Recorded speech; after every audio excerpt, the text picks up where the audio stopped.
તો આજના દિવસે વીકલી નિફ્ટીની એક્સપાયરી અને આજના દિવસે એક સારી તેજી તમને ફ્રન્ટલાઇન ઇન્ડેક્સની અંદર જોવા મળી છે। ખાસ કરીને જુઓ આજના દિવસે નિફ્ટી અને સેન્સેક્સ લગભગ 1.5 થી 2% તેજી સાથે આજે તમને બંધ થતા અહીંયાથી જોવા મળ્યા છે। ખાસ કરીને અમુક લાર્જ કેપ સ્ટોક્સની અંદર સમાચાર સારા રહ્યા, ઘણી બધી જગ્યાએ ટેકનિકલ સેટઅપ સારા હતા અને આજે ઘણા બધા બ્રેકઆઉટ જોવા મળ્યા, જેને પગલે આજે તમને નિફ્ટી અને સેન્સેક્સમાં એક જોરદાર તેજી જોવા મળી છે।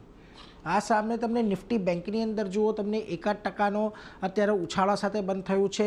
મિડ કેપ અને સ્મોલ કેપમાં પણ તમને 1.25% ઉછાળો આવ્યો છે, એટલે કે બ્રોડર માર્કેટની ઇન્ડાઇસીસમાં આજે થોડુંક અંડર પરફોર્મન્સ રહ્યું હતું। એની જગ્યાએ તમને લાર્જ કેપ અહીંયા સારી એક તેજી અહીંયા તમને આવતી જોવા મળી હતી।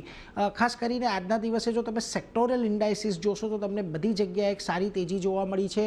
નિફ્ટી ઓટો લગભગ 0.25% જેટલો વધ્યો છે, આઈટીની અંદર 2.25%નો ઉછાળો છે, કન્ઝ્યુમર સરકારી કંપનીઓ આ બધી જગ્યાએ તમને આજના દિવસે એક સારી તેજી જોવા મળી છે અને કોઈ પણ સેક્ટર આજે લાલ નિશાનમાં બંધ નથી થયું।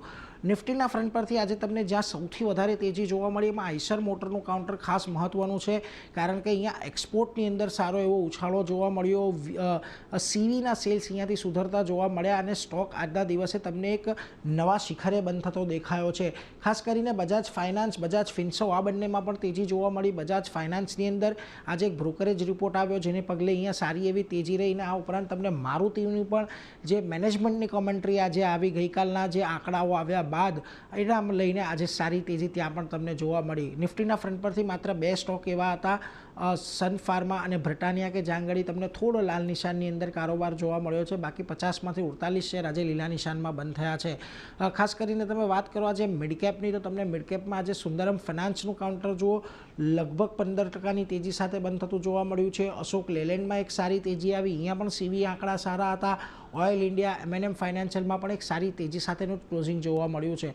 પરંતુ આજે જે ઘટાડો આવ્યો એમાં પેટ્રોનેટ એલએનજીનું કાઉન્ટર છે। પીએનઆરજીબી દ્વારા થોડીક ચિંતાઓ ગેસની પ્રાઇઝિંગને લઈને વ્યક્ત કરવામાં આવી, જેને લઈને આજે આ સ્ટોકમાં 5.5%નો ઘટાડો આવ્યો।